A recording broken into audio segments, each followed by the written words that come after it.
আসসালামু আলাইকুম রহমতুল্লাহি ওবরকাতুহ। সম্মানিত দর্শক, বেগম খালেদা জিয়ার মৃত্যু হয়েছে। স্বাভাবিক মৃত্যু, বার্ধক্যজনিত মৃত্যু এবং সম্মানজনক মৃত্যু। প্রকৃতি এমন একটা সময় তার মৃত্যু নির্ধারণ করেছেন যে সময়টিতে তার সারা জীবনের যে কর্ম, তার সারা জীবনের যে অর্জন, সেই অর্জনের রাষ্ট্রীয় স্বীকৃতি, রাজনৈতিক স্বীকৃতি এবং প্রাকৃতিক স্বীকৃতির একটা সন্ধিক্ষণ রচনা হয়েছে ডিসেম্বর মাসের এই সময়টিতে। বোঝার চেষ্টা করুন যে বেগম খালেদা জিয়া যদি আজ থেকে ২ বছর আগে ইন্তেকাল করতেন, তাহলে তার মৃত্যুর পরে তার যে শেষকৃত্য, এটা কেমন হতো? নিঃসন্দেহে আজকের মতো হতো না। ২ নম্বর হলো যে তার মৃত্যুর পূর্বক্ষণে তিনি দেশ এবং বিদেশের চিকিৎসা সেবা পেয়েছেন। তার প্রিয়জনদেরকে তিনি পেয়েছেন কাছে, তার সন্তান, তার নাতি, তার পুত্রবধূ সবাইকে তিনি কাছে পেয়েছেন। এক অনন্য জীবনের পরিসমাপ্তি। তৃতীয়ত, এটা বর্ষাকালে হতে পারত, কিন্তু বর্ষাকালে না হয়ে এমন একটা সময় হয়েছে যে সময়টিতে দেখা গেল যে মানুষের শোক প্রকাশ, মানুষের আবেগ প্রকাশ, জানাজাতে অংশগ্রহণ করা থেকে শুরু করে সব কিছুই প্রকৃতি অবারিত করে দিয়েছে। এরকম মৃত্যু, এরকম সম্মানজনক মৃত্যু, এরকম মহিমান্বিত মৃত্যু আমাদের এই সমাজে খুব অল্প মানুষের ভাগ্যে জোটে। তার ব্যাপারে আল্লাহর সিদ্ধান্তই চূড়ান্ত। আল্লাহই ভালো জানেন। আমরা শুধু দোয়া করি অনন্ত লোকে তিনি যেন সুখে থাকেন, শান্তিতে থাকেন। এখানে একটা বিষয় হলো যে, যে বা যারা তাকে আঘাত করার চেষ্টা করেছেন বিভিন্ন সময়টিতে, কার্যত এখন অবস্থা দৃষ্টে মনে হচ্ছে যে তার জন্য উপকারের কারণ হয়ে দাঁড়িয়েছিল। যেমন তিনি যখন জেলে গেলেন, তার এই যে জীবিত কিন্তু তিনি জেলে আছেন, এই সময়টিতে নেতাকর্মীদের মধ্যে, বিএনপির নেতাকর্মীদের মধ্যে যে বন্ধন তৈরি হয়েছিল, যে মহব্বত তৈরি হয়েছিল, সেটি এখন বিএনপি তার সুফল পাচ্ছে। তার অবর্তমানে তার সন্তান যেভাবে নেতৃত্বে এগিয়ে এসেছিল এবং তার কোনো ওয়ে ছিল না। তিনি যতদিন বাইরে ছিলেন তখন হয়তো তারেক রহমান সাহেবের নেতৃত্ব 30% ছিল দলের উপর, কিন্তু যেই মুহূর্তে তিনি জেলে গেলেন তখন তারেক রহমান সাহেবের নেতৃত্ব চলে এলো 95%। তো এই যে 95% যে তার নেতৃত্বের যোগ্যতা, তারা যারা তাকে জেলে নিয়েছেন বেগম জিয়াকে, তারা এই তারেক রহমান সাহেবকে নেতা হিসেবে গড়ে উঠতে সহযোগিতা করেছেন। তার ফলে এই সময়টিতে পরিবর্তিত পরিস্থিতিতে তারেক রহমান সাহেব বাংলাদেশে আসার সাহস দেখিয়েছেন, শক্তি দেখিয়েছেন, যোগ্যতা দেখিয়েছেন এবং তার মায়ের শেষকৃত্যে তিনি উপস্থিত থাকার সৌভাগ্য অর্জন করেছেন। তো এই যে খালেদা জিয়ার জীবনে যে ঘটনা ঘটল, বাংলাদেশে আরও একজন প্রবীণা রাজনীতিবিদ শেখ হাসিনা, তিনি যদিও বেগম জিয়ার মতো রোগাক্রান্ত নন। বেগম জিয়ার দুটো খুব সিরিয়াস সমস্যা ছিল। একটা ছিল আর্থ্রাইটিসের সমস্যা, বাতের সমস্যা, এবং এইগুলোর কোনো চিকিৎসা হয় না। একবার যদি আপনি এই রোগ দ্বারা আক্রান্ত হন, ডায়াবেটিস, বাত, এগুলো আপনাকে সারা জীবন বহন করতে হয়। তার দ্বিতীয় আরেকটা সমস্যা ছিল লিভার সিরোসিস। এটাকে এক ধরনের লিভার ক্যান্সার বলা হয়। এটা একমাত্র হলো যে নির্দিষ্ট বয়স পর্যন্ত, সম্ভবত 50 বা 60 বছর পর্যন্ত একটা শরীর আপনাকে ধারণ করতে পারেন আপনি, যখন আপনার এই শরীর থেকে লিভারটা খুলে নিয়ে নতুন একটা লিভার লাগানো যায়। কিন্তু বেগম জিয়ার যে বয়স, সেই বয়সে আসলে এটা অপারেশন করা সম্ভব ছিল না। ফলে এই দুটো রোগ নিয়ে তিনি বেঁচে ছিলেন। তো সেই অর্থে শেখ হাসিনার কার্যত এরকম কোনো দৃশ্যমান রোগ আছে আমরা জানি না। তিনি এখনও শক্তিশালী, সামর্থ্যবান বা সামর্থ্যবতী, এবং যথেষ্ট তার যে ব্রেইন, কথাবার্তা বলা, প্রত্যুৎপন্নমতিত্ব, নেতৃত্ব দেওয়ার ক্ষমতা এবং রেসপন্ড করার ক্ষমতা, এটি এখনো বহাল আছে। কিন্তু তারপরে তারও কিন্তু বয়স হয়েছে। তিনি বেগম জিয়ার খুব কাছাকাছি। তো এখানে আমি যেটি আ আতঙ্ক অনুভব করছি, সেটা হলো আমরা ছোটকালে একটা গল্প পড়েছি, কালা পাহাড়, ধলা পাহাড়। তো সেই গল্পের আলোকে যদি আপনি বেগম জিয়া এবং শেখ হাসিনার রাজনীতি মূল্যায়ন করেন, তাহলে দেখবেন যে দুজন কিন্তু একজন অপরজনের পরিপূরক। তাদের জীবনের প্রাপ্তি এবং তাদের জীবনের অপ্রাপ্তি, তাদের জীবনের দুঃখ, কষ্ট, বেদনা এবং যা কিছু, এটা একে অপরের পরিপূরক। তাদের জন্ম প্রায় সমসাময়িক কালের, কর্মও তাদের সমসাময়িক কালের। তারা উভয়ই একজন পিতার পরিচয়, একজন স্বামীর পরিচয়। তারা পরিচিত, কিন্তু তাদের যাদের পরিচয়ে তারা পরিচিত ছিলেন, যেমন বঙ্গবন্ধু বা জিয়াউর রহমান সাহেব, তাদের যে জীবদ্দশায় ওনারা কখনো রাজনীতির কথা কল্পনাও করেননি।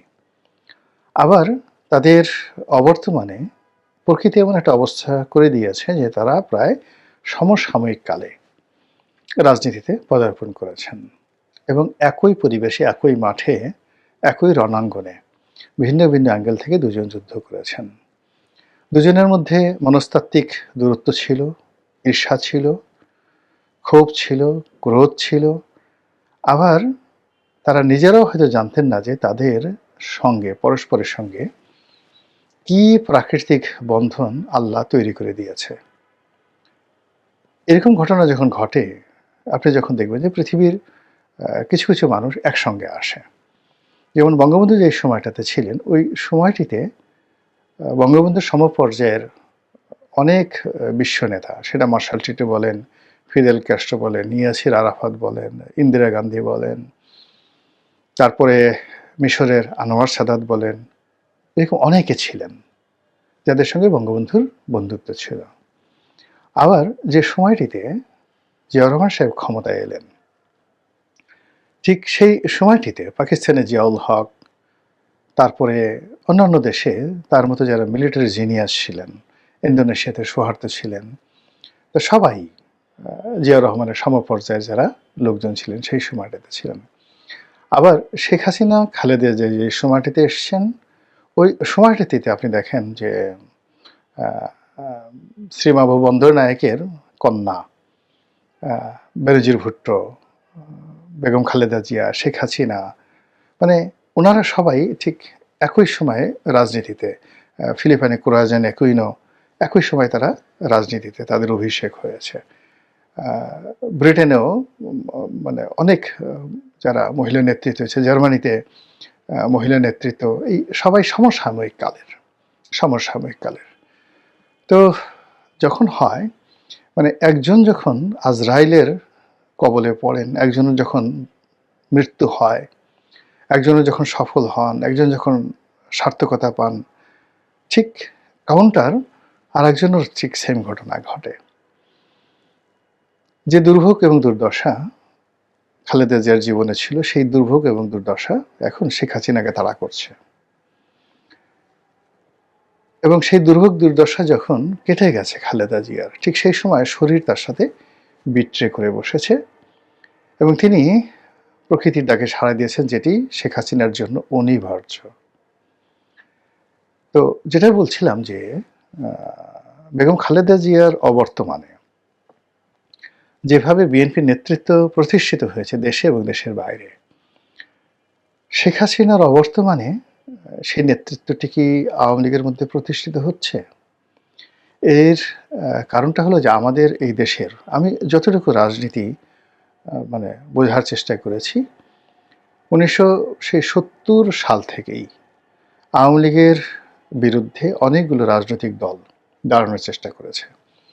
এর মধ্যে আওয়ামী লীগের যারা সবচেয়ে জুয়েল, ছাত্রলীগের সবচেয়ে জুয়েল, তারা জাসদ করার চেষ্টা করেছে, বাসদ করার চেষ্টা করেছে, তারপর তারা গণফোরাম করার চেষ্টা করেছে, কৃষক শ্রমিক পার্টি করার চেষ্টা করেছে কাদের সিদ্দিকের নেতৃত্বে, তারপর বাকশাল আব্দুর রাজ্জাক সাহেবের নেতৃত্বে বাকশাল করার চেষ্টা করেছে, আরও অনেক। একাগারের সময় সেই সংস্কারবাদী আওয়ামী লীগ করার চেষ্টা করেছে, কিন্তু আওয়ামী লীগের বাইরে কোনো দল করা যায়নি। একইভাবে বিএনপি বহুবার ভেঙেছে, বহু লোক গিয়েছে, তৃণমূল বিএনপি, তারপর এসেছে জনতা দল, আরও কত দল, কিন্তু বিএনপির বাইরে নেওয়া যায়নি। জিয়া পরিবারের বাইরে, শেখ পরিবারের বাইরে রাজনীতি নেওয়ার বহু চেষ্টা হয়েছে, এখনো হচ্ছে, কিন্তু কোনো অবস্থাতেই হালে পানি পাচ্ছে না। আমাদের দেশের প্রকৃতি এবং পরিবেশ কেন জানি এই পারিবারিক ট্র্যাডিশন এবং এই দুটো দলের রাজনীতির মধ্যে তারা মানে যাকে বলা হয় নিজেদেরকে কেন্দ্রীভূত করে ফেলেছে।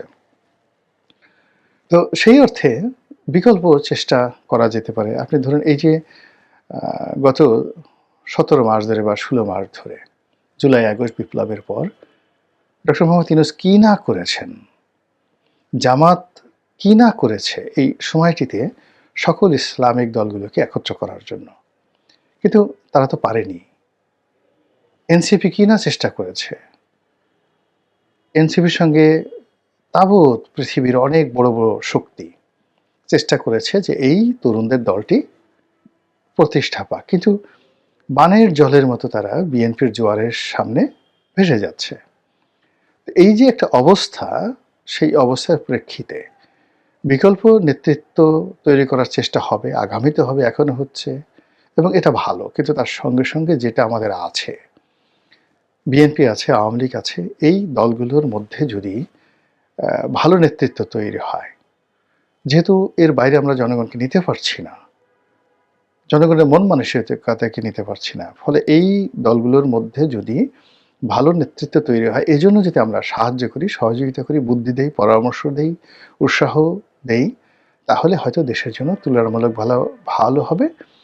এবং ওই যে একটা কথা আছে না যে গ্রামে এক ডাক্তার, হাতুড়ি ডাক্তার, ভীষণ রকম জনপ্রিয়। তো সেই গ্রামে একজন এমবিবিএস ডাক্তার এলেন। এখন এমবিবিএস ডাক্তার এলেন, কিন্তু এমবিবিএস ডাক্তারের কাছে কোনো রোগী যায় না। এমবিবিএস ডাক্তার দেখলেন যে এই জনপ্রিয় যে হাতুড়ি ডাক্তার, তিনি যে অপারেশন করেন, তারপরে তিনি যে দাওয়া দেন, ওষুধ দেন, অনেক ভুল হয়, ভ্রান্তি হয়, এবং অনায়াসে তিনি যেভাবে সিজারিয়ান অপারেশন করেন, বড় বড় ফোড়া কেটে ফেলেন, তিনি দেখেন যেগুলো সফল হয়, কিন্তু প্রায় সব ক্ষেত্রে মৃত্যু ঝুঁকি থাকে, কিন্তু তিনি না ডাক্তারকে বোঝাতে পারছেন, না জনগণকে বোঝাতে পারছেন। তো সেই অবস্থাতে তিনি অনেক পরিশ্রম করে সেই যে হাতুড়ে ডাক্তার, তাকে সেই ডাক্তারের ট্রেনিং দিলেন, ডাক্তারি বই পড়ালেন, তাকে দক্ষ করলেন, অভিজ্ঞ করলেন, এবং অভিজ্ঞ করার পর দেখা গেল যে তিনি আর আগের মতো ওভাবে চিকিৎসা করেন না, ওইভাবে অপারেশন করেন না। তো আমরা যেহেতু আমাদের এই কাজগুলো আওয়ামী লীগকে দিয়েই করাতে হবে, বিএনপিকে দাঁড়াই করাতে হবে, তো সেক্ষেত্রে এই দুটো দলকে নিরপেক্ষ দূরত্ব থেকে, এই দলের কাছে কোনো আশা না করে, এই দলগুলোর কাছ থেকে কোনো সুবিধার চিন্তা না করে, বা এদের সাথে কোনো শত্রুতা না করে, এদের যাতে ভালো হয় সেই বিষয়গুলো যদি পরামর্শ দেওয়া যায়, এদের যে মন্দ কাজগুলো রয়েছে সেগুলোকে যদি নিরপেক্ষভাবে সমালোচনা করা হয়, তাহলে হয়তো আমাদের যে রাজনীতি আগামী দিনে এই দুটো দলের মাধ্যমে তুলনামূলকভাবে ভালো হবে। ভারতের উদাহরণ দিই। ভারতে যখন রাহুল গান্ধী এলেন, তাকে নিয়ে সে কি ঠাট্টা, সে কি মস্কারা, কিংবা সোনিয়া গান্ধী যখন এলেন, তাকেও নিয়েও কিন্তু প্রচণ্ড ঠাট্টা মস্কারা হলো। ভালো মতো ইংরেজি বলতে পারে না, এরপরে পারিবারিক রাজনীতি, ইটালি থেকে এসছে, বিদেশি, রাহুল গান্ধী কি বুঝে, গর্দভ ইত্যাদি নানা রকম কথাবার্তা। কিন্তু এত কিছুর পরেও যখন কংগ্রেসের রাজনীতি গান্ধী পরিবারের বাইরে নেওয়া গেল না, তখন কংগ্রেসের মেধাবী এবং দেশের যত মেধাবী যারা লোকজন আছে, তারা সোনিয়া গান্ধী, রাহুল গান্ধী এবং প্রিয়াঙ্কা গান্ধী, তাদেরকে এমনভাবে গ্রুমিং করা হলো। সেই গ্রুমিংয়ের প্রেক্ষাপটে আপনি দেখেন যে আজকের যে রাহুল গান্ধী, তিনি একজন বিশ্বমানের নেতায় পরিণত হয়েছেন, অথচ 10 বছর আগে তাকে পাপ্পি হিসেবে ডাকা হতো। পাপ্পি। তো পাপ্পি বলতে কি, মানে আপনি বুঝেন যে আমি আর বললাম না সেই শব্দটি, তাকে পাপ্পি হিসেবে বা পাপ্পা হিসেবে ডাকা হতো। সেই পাপ্পি বা পাপা এখন পার্লামেন্টে বক্তব্য দিলে সারা দুনিয়ার মানুষ মন্ত্রমুগ্ধের মতো শুনে। তিনি যখন মিডিয়া ফেস করেন, সারা পৃথিবীর মানুষ তাকে শোনে। আর প্রিয়াঙ্কা গান্ধী, তিনি তো একেবারে ডুপ্লিকেট হয়ে গেছেন ইন্দিরা গান্ধীর, কি পার্লামেন্টে কি বাইরে। তো এটা ভারতের যে সিভিল সোসাইটি তারা সহযোগিতা করেছে। তো আমাদের দেশেরও রাজনীতির যে বাস্তবতা, এখানে আসলে খুব বেশি পণ্ডিত, খুব বেশি পাণ্ডিত্য, খুব বেশি যাকে বলা হয় দেশি-বিদেশি ডিগ্রিধারী লোকজন যারা আছেন, তারা আমাদের এই রাজনীতির আবহাওয়া বা হাওয়া বাতাসে বড় হতে পারেন না। যেভাবেই হোক না কেন, রাজনীতির যে ট্র্যাডিশনটা হয়ে গেছে, ঐতিহ্য হয়ে গেছে, এর বাইরে আমরা যেতে পারব না। তো সেক্ষেত্রে বিএনপি এখন ভালো একটা জায়গাতে আছে। তাদের অনেক দায়িত্ব কর্তব্য আছে। আমাদের নাগরিক সমাজ তাদেরও আছে এবং আওয়ামী লীগের যারা লোকজন আছেন তাদেরও আছে। তাদেরকে বুঝতে হবে যে একই সময়ে শেখ হাসিনার এবং খালেদা জিয়ার যেভাবে উত্থান হয়েছে, একইভাবে আপনি মিলিয়ে দেখেন শেখ হাসিনা খালেদা জিয়ার জীবনে যে ট্র্যাজেডিটা এসছে, খালেদা জিয়ার এই মৃত্যুর পরে আপনি ধরে নেন প্রকৃতির নিয়ম যে শেখ হাসিনা বেশি দিন বাঁচবেন না। কোনো রোগ নাই, বালাই নাই, এটাই প্রকৃতির নিয়ম। তো শেখ হাসিনা যদি খুব অল্প সময়ের মধ্যে তিনি অসুস্থ হয়ে যান, নিষ্ক্রিয় হয়ে যান, তিনি যদি ১-২ বছরের মধ্যে অসুস্থ হয়ে পড়েন, একেবারে অসুস্থ হয়ে পড়েন, আমি আশ্চর্য হব না। কেননা the science of nature speak in a same way. প্রকৃতি এইভাবে কথা বলছে। তো এই যে বেগম জিয়ার মৃত্যুর সঙ্গে সঙ্গে আজরাইল যেভাবে শেখ হাসিনার চারিদিকে ঘোরাফেরা করছে প্রকৃতির নিয়মে, এটাকে যদি কগনিজেন্সে নিয়ে আওয়ামী লীগের লোকজন প্রস্তুত হয়, বিকল্প নেতৃত্ব তৈরি করে এবং রাজনীতিতে টিকে থাকার চেষ্টা করে, হয়তো তাদের জন্য ভালো ফলাফল বয়ে আনবে। কিন্তু তারা যদি যতদিন তিনি প্রধানমন্ত্রী ছিলেন ওভাবে মনে করে যে তিনি ১০০ বছর জীবিত থাকবেন, ১৩০ বছর জীবিত থাকবেন এবং শেষ দিন পর্যন্ত এখন যেভাবে তিনি কথাবার্তা বলছেন, আগে যেভাবে কথাবার্তা বলতেন, আরও ২ বছর পরে ৫ বছর পরে তিনি এভাবেই কথাবার্তা বলবেন, আমি মনে করি না যে এটা ঠিক হচ্ছে। এটা এখানে আবেগ। এখানে আবেগ নিয়ে এই ধরনের চিন্তাভাবনা করা যায়। কিন্তু বুদ্ধি, বিবেক এটা যদি আপনি খাটান, প্রয়োগ করেন তাহলে দেখবেন যে এটা একেবারে অবাস্তব। তো কাজেই সেই বেগম খালেদা জিয়ার মৃত্যুর পর আওয়ামী লীগের যারা অনুসারী তারা এটি অশনির সংকেত তাদের নেত্রীর জন্য মনে করে যদি এগোতে থাকেন তাহলেই হয়তো ভালো হবে। মহান আল্লাহ সবকিছুর মালিক, তিনি ভালো জানেন। প্রকৃতিতে তিনি যে উদাহরণ সৃষ্টি করেছেন সেই উদাহরণ থেকে আমি যতটুকু বুঝেছি ঠিক ততটুকুই আপনাদের কাছে বললাম। ভুল এবং ভ্রান্তির জন্য আল্লাহর দরবারে ক্ষমা চাই। আসসালামু আলাইকুম ওয়া রাহমাতুল্লাহি ওয়া বারাকাতুহু।